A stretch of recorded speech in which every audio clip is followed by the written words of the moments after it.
Okay, so I want to make a video that collectivize a lot of the subjects that are kind of in their own realms of our own realm. It's everything's very scattered. There's a lot of fragmented discussion, and each of these fragments have lots of conversational bandwidth to them. So I want to extract um, tangibles from all of these different cosms. For example, the MOASS. What happens with Citadel and Virtue and all of these big players in order flow, and the companies at which MOASS would be evident in. This was a question from my man's Grizz. I love this dude. This motherfucker. He's fucking salute. Cool dude. He's been around for a while too. He's been supporting me for a long time.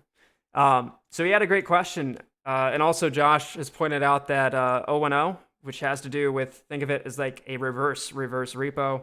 It's a repo market where any long positions can be deposited with someone who can take on the notional value of those positions, and in exchange give that notional value as a loan to whoever's depositing the longs. Essentially, it's one of the mechanics that seems like would be of great use in the event of MOASS. That goes into effect December 13th. Either in effect or there's some next big stage to it. I think it goes into effect, though, on the 13th is what Josh is saying. And if you're not following Josh, you should. Really, really smart guy. So anywho, here's the question of Astro and Josh, who's going to be able to execute MOASS volume of Citadel if Citadel gets called.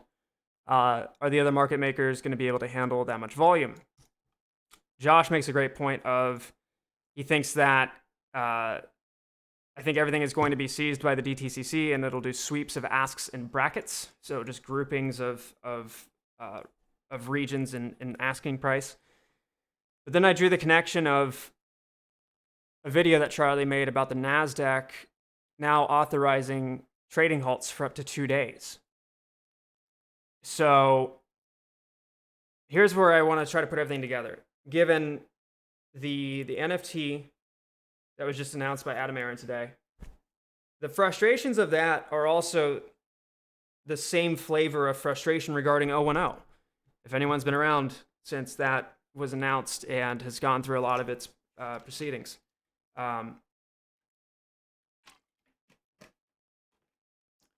So the frustration type of O&O, where there hasn't been any enforcement of it. It hasn't been realized. It hasn't been enforced yet. It's not there. And then, there was another can kicking of that. But then you look at the NFT platform that AMC has been building upon, and each of its iterations of, and how it's not the dividend, it's not the token. GameStop with Loop Ring.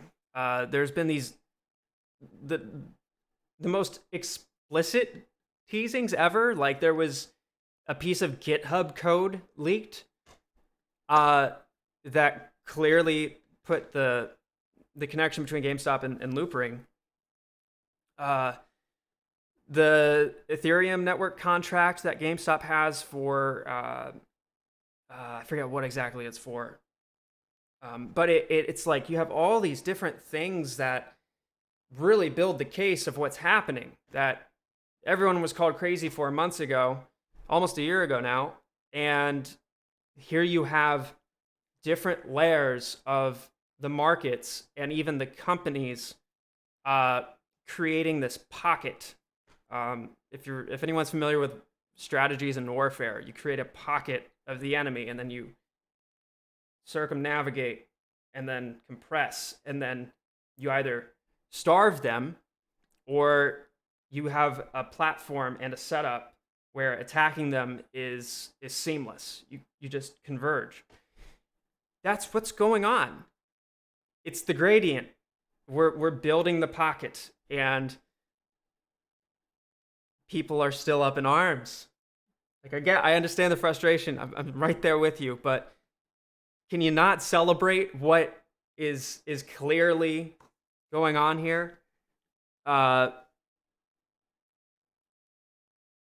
the Nasdaq authorize 2-day halts, just to me, it paints a clear picture of what Grizz was asking about, of who's going to take on the volume.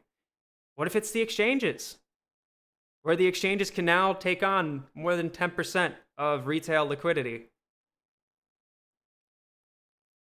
And forget that. That's just like a sub layer of the liquidity going across markets. Most of the liquidity that we've seen, over half of it, sometimes even 80% of it, is going through off exchange. So what if those don't serve as either an actual venue anymore, like if they just go away, as in ATSs and dark pools themselves are no longer allowed, or the constraints put on them disallow them from handling all of this? You know, it's like it paints a very clear picture to me. You even have the president of the NYSE. This was 4 or 5 months ago now. There was a headline of the president of the New York Stock Exchange saying that they can't compete with off exchange. They can't, because the rebates and the premiums involved with their operations are entirely superseded by that of what off exchange does. So by the time any orders make it to the exchange, they're all toxic. They were orders that had no purpose in the business model of anyone who is a payment for order flow participant.